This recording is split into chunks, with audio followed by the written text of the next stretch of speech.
Good morning, everyone. Welcome to World Health News. I hope you're having a calm and peaceful Sunday.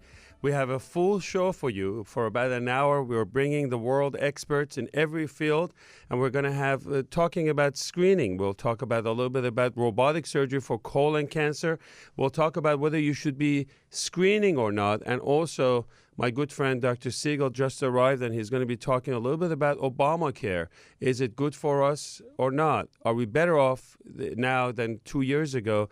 Are patients benefiting from this or not? And what are the issues? And we're going to try to break this. Clearly, the emphasis of this is mostly on men's health and women's health, obviously. As a urologist, I look for topics that are healthy for you, and it's coming from international exposures. In Netherlands, there's a huge news coming in about the use of MRI and how we're going to use MRI-guided biopsy. And I'm going to be talking about that. We also have a great blog that just went up a couple of days ago. If you miss something, it's all going to be there. All the videos and pictures and information is going to be on samadimd.com. samadimd.com is our new blog, and we're going to be basically posting this. Now, why are we doing this? We used to have a men's health show, which was a little more focused. Now I want to bring in the experts, not only from U.S., but also internationally. We're going to have everything surrounding medicine, whether it's going to be medical technology, medical app, the business of medicine, and the politics of medicine. And we see all these hospitals are merging. We see urgent care coming up. Are we moving too fast? Is the quality of care changing? And what you should be doing as a patient to be aware of your health and be your best advocate. So let's get started. Let me just talk to you about, like we've spoken about elevated PSAs, prostate cancer. We still have about 27,000 men die from this disease. And, you know, our old-fashioned random biopsy may or may not have been a good technique to detect this. Now, the latest press that came out even this week from Lenox Hill is that we have the only UroNav MRI-guided biopsy. And if you have any questions about elevated PSA, prostate or prostate health, you can call our center, 212-365-5000, 212-365-5000. We are able to use this MRI biopsies to find and target the lesion instead of randomly shooting across the prostate and miss the focus of cancer. We're able to detect them better. We're able to use the 3 Tesla MRIs, find out where the lesions are, and just focus on those areas. And that's what's going on in our center. This was based on a study of 1,000 men, and we're finding out that the MRI-guided biopsy results in 30% higher chance of finding aggressive prostate cancer, which is what's important.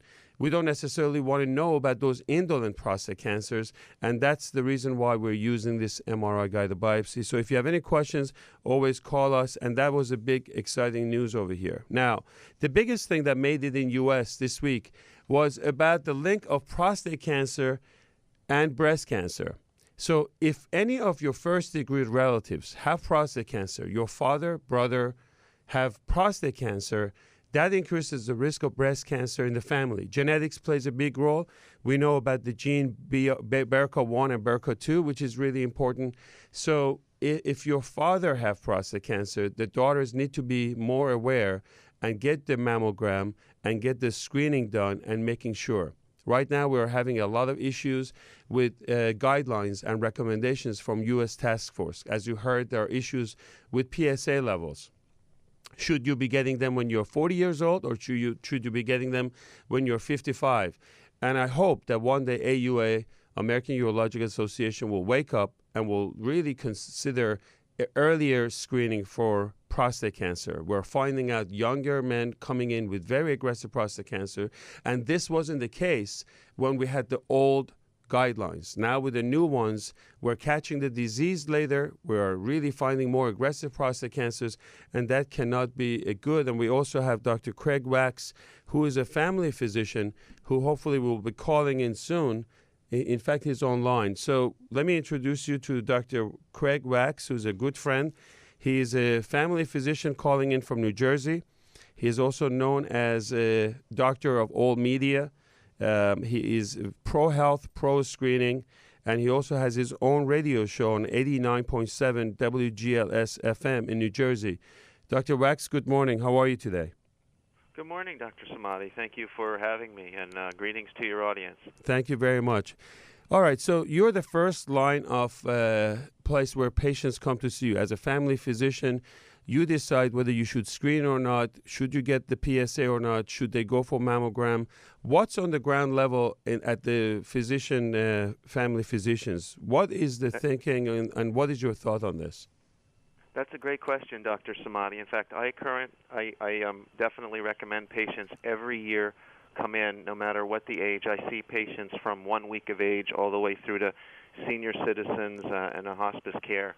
And I recommend every patient come every year for several different reasons. There's a lot of conflicting information out there right now. The government, the third-party payer system, Medicare, Medicaid, as you mentioned, the United States Preventative Services Task Force, everybody's looking for every reason not to pay for routine screening.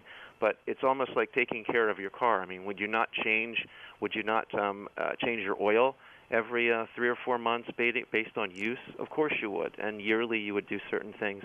It's the same thing with your body. Taking care of your body is a very, very important thing to do. In fact, it's the most valuable thing we have. Everything we have comes from our health.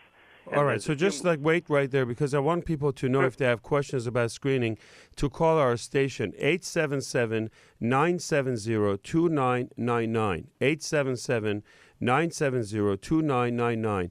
Let me explain to you why the government doesn't want people to get screening. I mean, cost obviously is part of it, but they're also worried that if you find cancers that are not really aggressive, they're indolent cancers, then they may not really affect the patients. We are overdiagnosing and we're overtreating. That's really the argument against screening. And of course, in the field of prostate cancer, they talk about incontinence and impotence. And if the cancer wasn't going to kill them, then we just ruined their life. My take on that is, we need to understand the PSA better. We need more alternative tests. We need to get better genetic tests and better surgeons. Train our robotic surgeons, our laparoscopic surgeons. If we have good outcome, then screening has a lot of benefits, and there's an art to screening. And what do you say about that? Dr. Samadi, you're absolutely right. We're in total agreement. I do PSA exams, which are blood tests, prostate-specific antigen for anybody out there that's wondering why we're throwing around initials. I do digital rectal exams on all males. I start my screening by 50 years old, and if they have risk or first-degree family history, we start even younger than that. And it has to be individualized based on a person. It can't be based on a guideline or a government rule. It has to be based on the person. But for your yearly physical, it's important, if you're a male, to consider whether PSA and digital rectal exam is right for you, with the information that your doctor can share with you and the information you've gathered yourself. And as you mentioned, the female component of all this, mammograms, breast exams, pap smears, that's also kind of come under fire, and wrongfully so. I mean, there should be a discussion back and forth, but ultimately it comes down to you and your physician. And that's another reason that yearly physical exams are important. It helps strengthen the physician-patient relationship, which is very important. It's a great time to catch up, as you know, Dr. Samadi, on your patient's history and your family history if they see you on a yearly basis, especially if they have risk. It also allows for a physician to check up all body systems, just like your car getting checked up, is the analogy that I'd raised before. Also, it's important to have a physician monitoring your lifestyle choices and options. I think are you drinking too much coffee? Are you drinking alcohol? Are you smoking?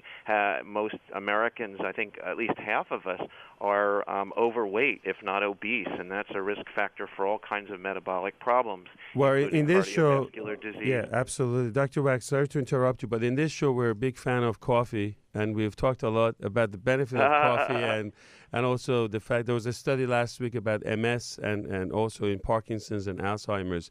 But you're right. I think, you guys are in the front line talking about obesity, diabetes, blood pressure, etc. One other question before we go for a quick break. Shortage of family practitioners. They want to bring nurse practitioners who they claim that it's as good as you guys. Now they want them to prescribe, diagnose, screen. What do you say about that? Given the shortage of doctors in the future. It's definitely an issue, because as the government and third-party payer system tries to force physicians out, because we're expensive to create, Dr. Samadi, as you know, that we are at least 11 years in the making, and all of the time and money that goes into that, and nurses are probably a little more than half of that. And don't get me wrong, I mean, nurses are the care element in a hospital or inpatient healthcare center or a nursing home. They are the care element. However, I don't think they can do the same job as a physician can do because of the training difference. Yeah, I agree with you. I think they're an important part of healthcare. But there are some limitation to what family practitioners do, surgeons, and also the nurses. Completely different training. I appreciate you being on the show. We're going to have you more often. I know you are doing a lot of collaboration with Independent Doctor Association, and I appreciate your take on screening. And giving your Sunday time to us. We're going to take a quick break, and when we come back, I want to talk about colon cancer. We talked a little bit last week, but what treatment options are available? We have my good colleague from North Shore LIJ in Huntington, Dr. David Rivadeneiro, coming in, talking about robotic surgery for colon cancer. And if you have questions, call 877-970-2999. And we're going to take a nice break with my usual music.